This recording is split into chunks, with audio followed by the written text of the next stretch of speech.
कसे आहात? I know मस्त असणार आहात, मजेत असणार आहात.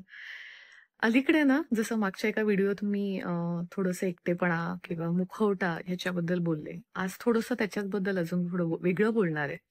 बेसिकली काय झालंय ना, लव्ह बॉम्बिंग नावाचा एक प्रकार माझ्या ऐकण्यात आणि वाचण्यात आला होता. तो कदाचित तुम्हालाही माहीत असणार आहे. त्याच्याच विषयी आज आपण थोडं बोलणार आहोत. लव्ह बॉम्बिंग म्हणजे असा एक प्रकार आहे, की जिथे प्रेमाचा प्रचंड वर्षाव केला जातो समोरच्या व्यक्तीवरती. खूप जास्त काळजी घेतली जाते आणि इतक्या पद्धतीने ती व्यक्ती समोरच्यासाठी अवेलेबल असते, की ती व्यक्ती पूर्णपणाने म्हणजे ज्याला आपण म्हणू ना, की 24/7 समोरच्या व्यक्तीवर अवलंबून राहायला शिकते. जेव्हा की ती पूर्वीच्या आयुष्यात किंवा आधीपासून आपण म्हणूयात, की ती इंडिपेंडंटच असते.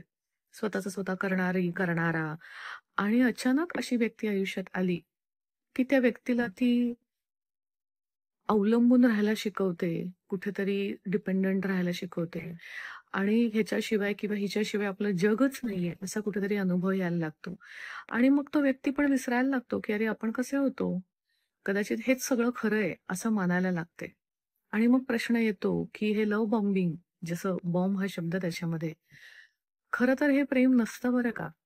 आणि ह्याला बळी पडणाऱ्या लोकांचं प्रमाण दिवसेंदिवस वाढत चाललंय. कारण पुन्हा येणारा एकटेपणा किंवा नात्यामध्ये हे जे काही ज्यांनी कोणी ठेच खाल्ली आहे, कोणाला फसवल्याचा अनुभव आहे, कोणाला दुखवल्याचा अनुभव आहे, कोणाचा हार्ट ब्रेक आहे.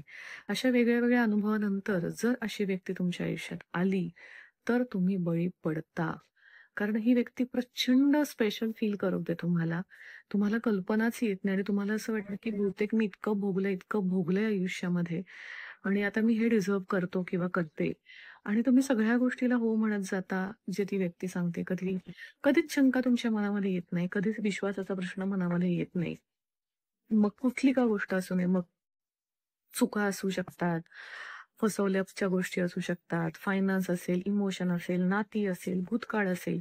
ह्या सगळ्या गोष्टींना तुम्ही ना फक्त हो, हो, हो, हो म्हणत राहता.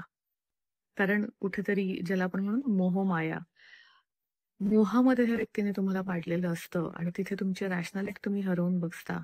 खरं काय, खोटं काय, चांगलं काय, वाईट काय, विचारशक्तीच तुम्ही गमावून बसता. त्यामुळे प्लीज ऐकणाऱ्या मुलींनो, मुलांनो, प्लीज, प्लीज, प्लीज जर तुमच्या आजूबाजूला असं होत असेल, तर प्लीज स्वतःला वाचवा.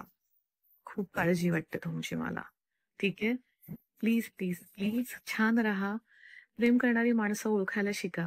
उगाच लव्ह मॉर्फिंगच्या जाळ्यामध्ये अडकू नका. ठीक आहे? बाय. Take care.